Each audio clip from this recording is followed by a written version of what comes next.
João Carlos Silva foi a pessoa seguinte que fez sinal, depois ainda há mais também desejo colocar uma questão, não sei se teremos tempo para mais. Eu posso ficar, não tenho tempo. Vou-te dar um exemplo. Como? Um exemplo de quê?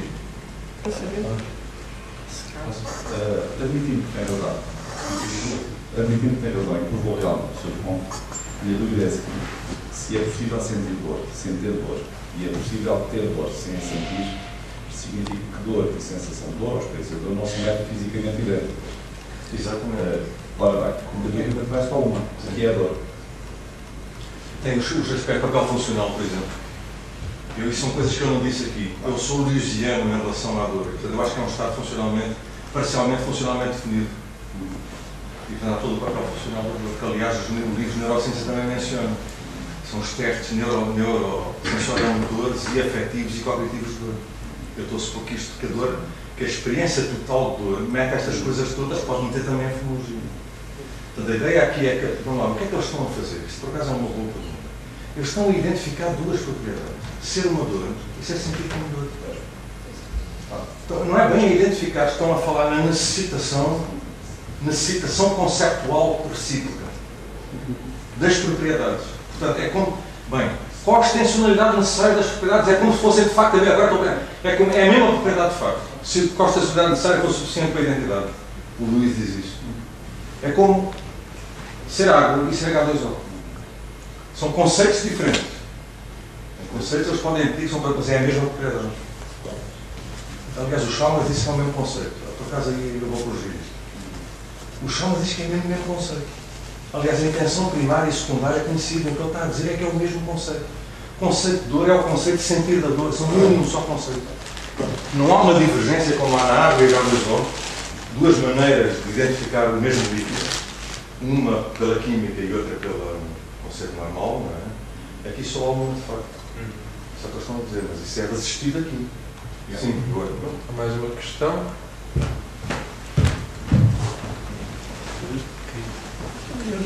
Quer dizer, por acaso é útil, só uma observação, é útil formular isto tudo em termos de propriedades, que é melhor. Em vez, aliás, a gente até pode evitar o idioma, que é um bocado obscuro, de propriedades de tokens mentais. Propriedades de pessoa. Sentir uma dor, ter uma dor, etc. Tudo isto pode ser formulado nessa base sem cairmos numa ontologia. Muita gente não aceita particulares mentais. Dores específicas. Todas elas têm em comum a propriedade de ser uma dor. Portanto, aqui dores são propriedades de particulares mentais. Mas há uma outra maneira, que é olhar para dores como propriedades de criaturas, de sistemas, de pessoas, animais, etc. Que é, essa não é problemática de tudo. O professor está a falar em termos pragmáticos da funcionalidade da dor. Portanto, poder-se a dizer que a consciência, resumindo tudo que foi dito até agora, durante o dia de hoje, a consciência pode ser, de facto, essa escuridão funcional. Não, isto é uma coisa mais... lógica. Não, é assim, o que eu estou a falar de escuridão aqui é metafórico. É falta de luz. É só falta de luz. Mas aqui é epistémica. Portanto, aqui a escuridão nem sequer é metafísica, é uma coisa epistémica. Quer dizer, é falta de transparência. Nós podemos estar errados acerca dos nossos próprios estados mentais, mesmo daqueles fenoménicos que têm maior potencialidade de nos serem diretamente acessíveis. E também isto não é contra a acessibilidade. Muitos dos nossos estados mentais fenoménicos são acessíveis, epistemicamente. Não? Mas só, quer dizer, estas teses aqui são fortes. Então, quando ele diz que qualquer dor é sentida como dor, no sentido epistémico do termo, isto são teses universais. Os contra-exemplos são sempre existenciais negativas. E, portanto, o fardo está do lado deles. Eles é que estão a identificar isto. Eu não sei se expliquei bem qual é o papel disto. E isto é o papel destas teses 1 e 2 é desempenhar nos argumentos modais. Os argumentos modais sem isto caem. Os argumentos modais são argumentos contra o fisicalismo. Tipo, que é o mais forte de todos. Porque se a pessoa conscientemente decidir modificar automaticamente esse estado tecnológico de dor, eu já tentei fazer isso uma vez, com a acupuntura. Mas isso é a ausência de dor, não é? Supondo que a acupuntura tira dores mesmo. É como a anestesia. Portanto, estes casos não são casos... Ele, aliás, por acaso, o Greyak, naquele livro de Scott, discute isso tudo. As diferenças entre casos de anestesia, casos dor induzida, etc. Portanto, isto são casos que não são aqueles. Isso foi com o pensamento. Uma vez também tive uma situação, assim, eu não percebi muito bem esta imagem. Mas o pensamento é assim, olhe para o eufórico, ele está a controlar a dor que o pensamento faz. Pois é. Tá, mas isso está tudo bem. Isso não é, essa consciência não é... Controlar a dor com o pensamento, num certo sentido, um bocado vago, mas chega para este efeito. Portanto, está... Olha, outro exemplo que é dado no livro do Greer, que é o seguinte, é uma pessoa tem uma dor no peito. Tem de facto uma dor no peito. Vai ao médico e o médico diz, isso é muscular, a pessoa fica aliviada. Portanto, está lá a dor, é muscular, mas fica aliviada, ou seja, os componentes afetivos, cognitivos, vão ficar ausentes. Portanto, a pessoa está a sentir dor, certo? Mas de alguma maneira não tem uma dor, no sentido em que os outros componentes estão todos, pelo menos, muito mais mitigados. Ok, obrigada. Mais uma pessoa? E uma última questão, mas não sei se temos tempo para mais. Vamos ter que... Eu, por mim, posso ficar. Mais uma questão, já havia conhecido. O professor disse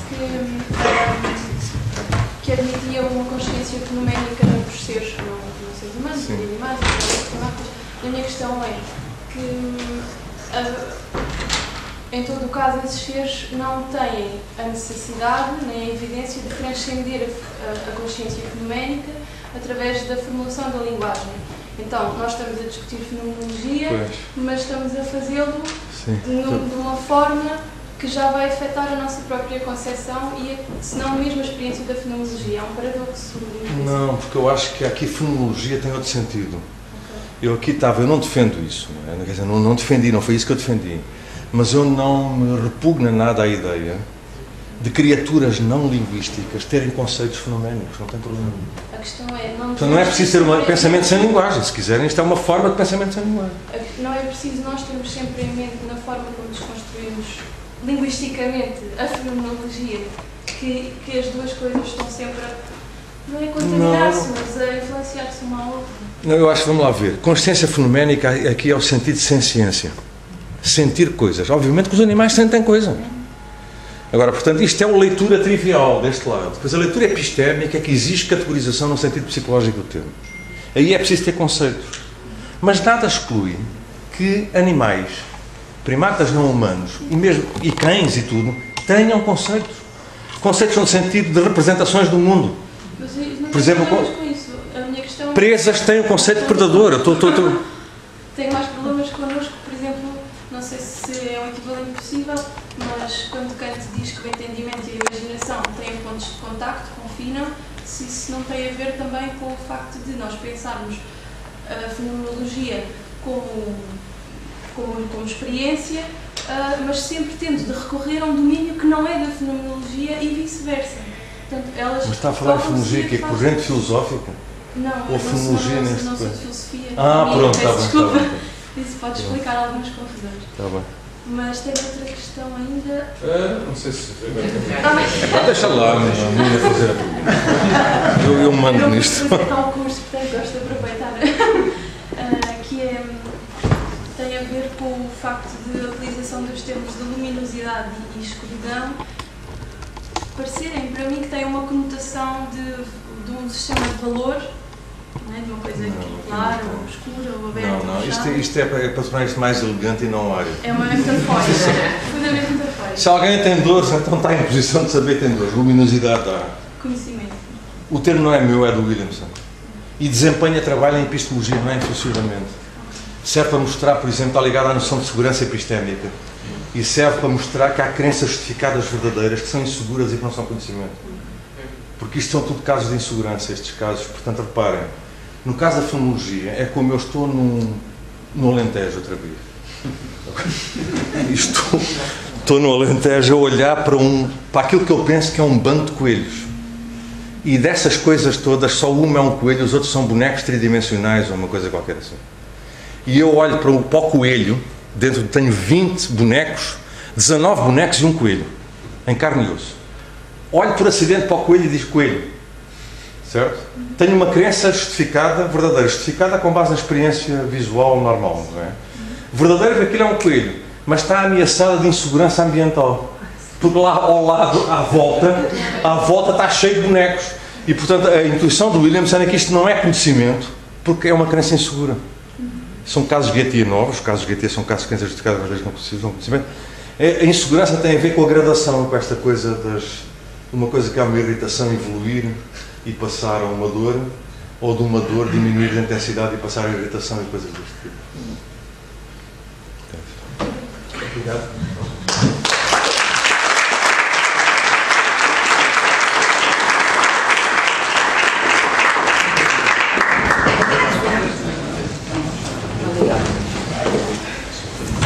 Antes de irmos embora, eu queria agradecer a todos os oradores, em nome da Associação de TIE e do Centro de Filosofia.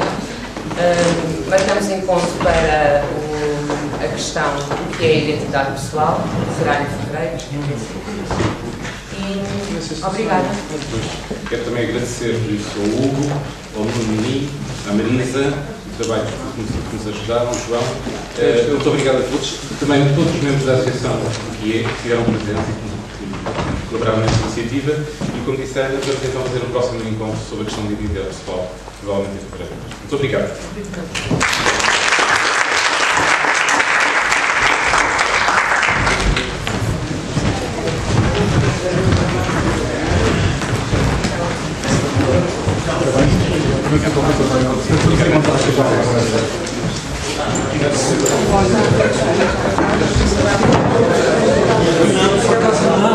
Pelo contrário, não, é tudo, quando eu disse é epistémico, lá fora da